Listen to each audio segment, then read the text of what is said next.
Hey guys, how you doing? I'm Kent Tilley, and today I'm going to talk to you about the minimum amount of money that any Canadian retiree is going to get. And I have to sort of put into quotation marks Canadian and retiree. So this means that you have to be at least 65 years old and you have to be a Canadian resident for at least 40 years after the age of 18. So we're going to talk about two of the three main pension plans we have in Canada today, which are Old Age Security and GIS, which is the Guaranteed Income Supplement. I'm going to talk very briefly about how each of these work, and then I'm going to get into the numbers and some other things that you're going to think about. But basically in Canada, what they say is we don't want any of our retirees to live on less than this. So this is for somebody that has never worked in their entire life. They've never paid a cent in tax. They've just been present in Canada for 40 years since the age of 18. If that is your case, at the age of 65, you're going to be entitled to get old age security at 100%. Now, how they reduce this is if, say, you've lived in Canada for 30 years since the age of 18 and you turn 65, then you're going to get 75% of old age security because you've been here for 75% of those 40 years. Now, GIS is what you get on top of OAS if you have no other sources of income. So OAS is excluded from the GIS calculation. So if the only income you have is old age security, then you are going to be entitled to get full GIS. But for any taxable dollar that you have beyond old age security, you are going to get a reduction in GIS until eventually it's just wiped out of the equation, because a lot of people have CPP. If you have just OAS and CPP and you have the maximum of both, you're still going to be entitled to some GIS unless you have delayed your CPP and OAS so that your CPP is paying above that threshold. So the other thing that you need to know about old age security is that each month that you delay taking it after the age of 65, it's going to increase by 0.6% or 7.2% per year, up to a maximum of 36% at the age of 70. That's your OAS enhancement if you delay it.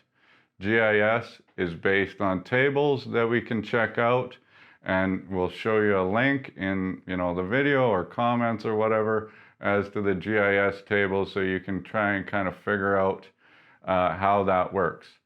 GIS is completely tax-free, and if you're only making this income of $7,000 or $8,000 a year from OAS, then you're not going to actually be paying any taxes on that once you account for tax credits and things.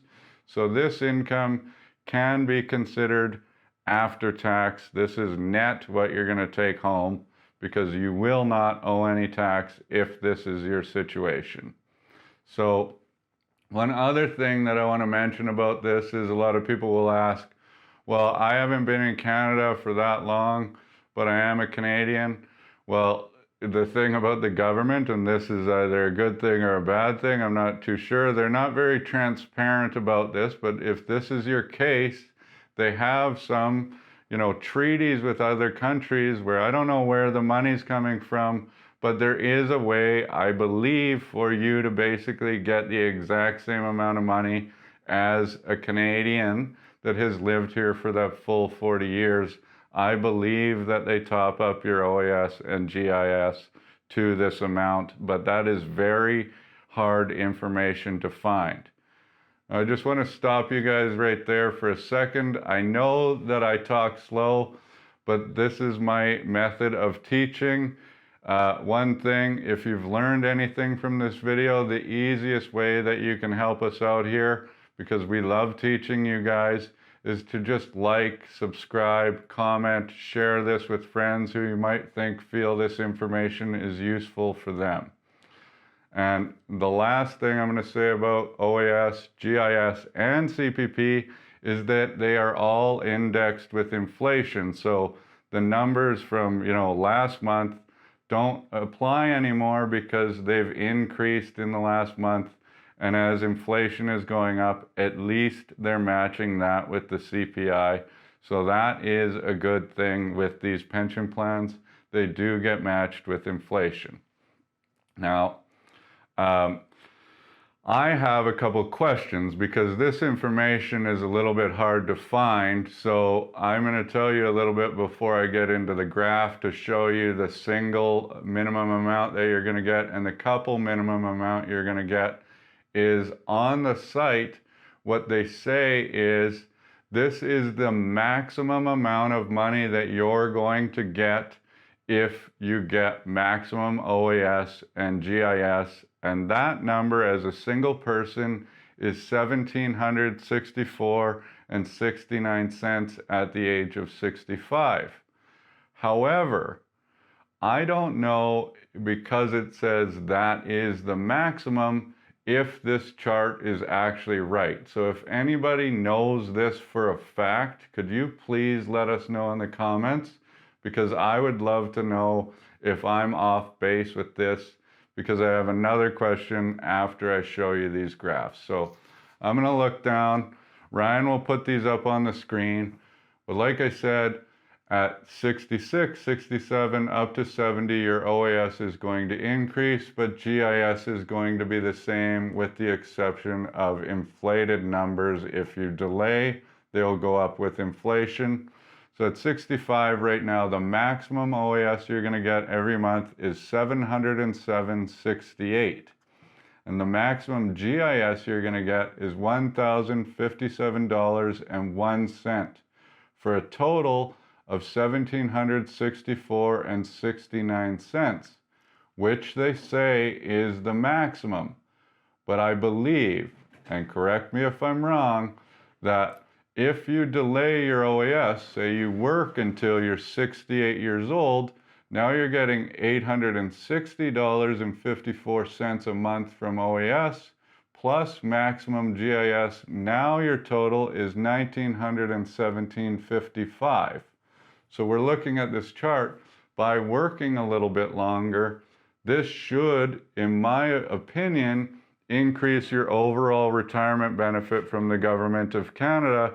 However, I don't know if they limit that at the maximum of $1,764.69, which would make this chart completely useless, and we only have to look at 3 numbers instead of however many numbers are on that. And why is my printer being so stupid in the background?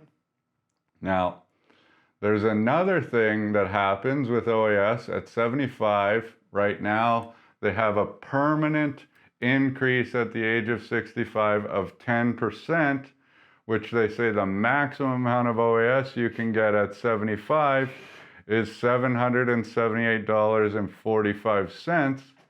So you're only getting the 10% increase if you took OAS at 65 and not if you delayed OAS until 70, when you're now receiving $962.44.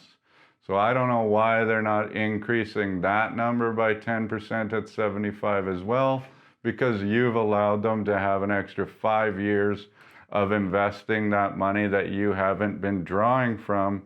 So I would think that you should get some benefit from that. So I'm not sure if that works that way or not either. Sometimes it's hard to find out. And I know I couldn't call the CRA or Service Canada and be like, does anybody over here know? Because I guarantee they don't.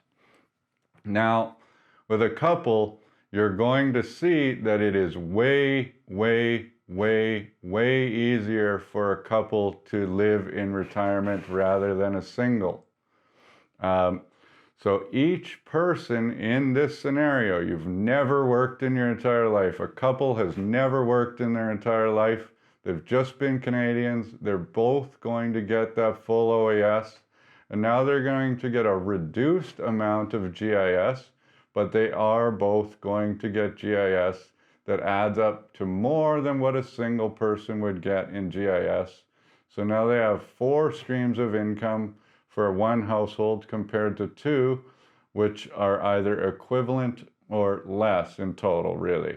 So you've got the 1414 or 1450 and change, and you're each going to get max GIS of 636.26 per month at 65 to 70, plus the delayed of the OAS. So a couple is bringing in the maximum amount of income in retirement, never paid tax in their life, never worked in their entire life, are making $2,687.88 after tax per month, indexed to inflation. So I hope those make sense.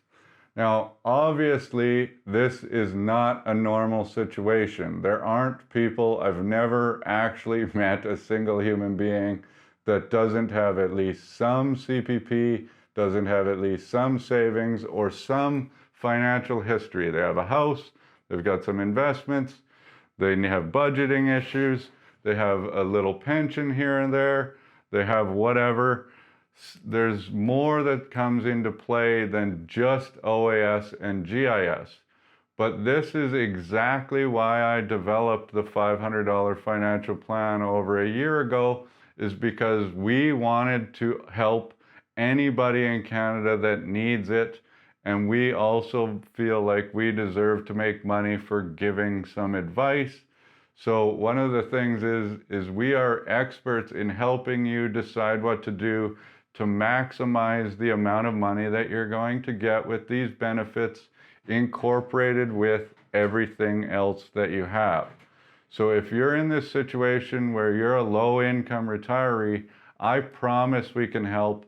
I promise we can give you better advice that you're going to get at your bank, where they're paying a whole bunch of money in banking fees, investment fees, all of these other things. And we're going to come in, look at it, and develop strategies for you to make it so that your retirement is as comfortable as it possibly can be. I'm not saying that we're miracle workers. Sometimes this is hard. Sometimes there's hard decisions to be made, but we want to teach you about this. The main objective of us is to be educators, hopefully make a little bit of business and make a little bit of money, and also help as many people as possible. And that is our mission at K4. And so if this is you, please feel free to reach out, view our website at k4financial.ca, and hopefully we'll see you soon. Cheers.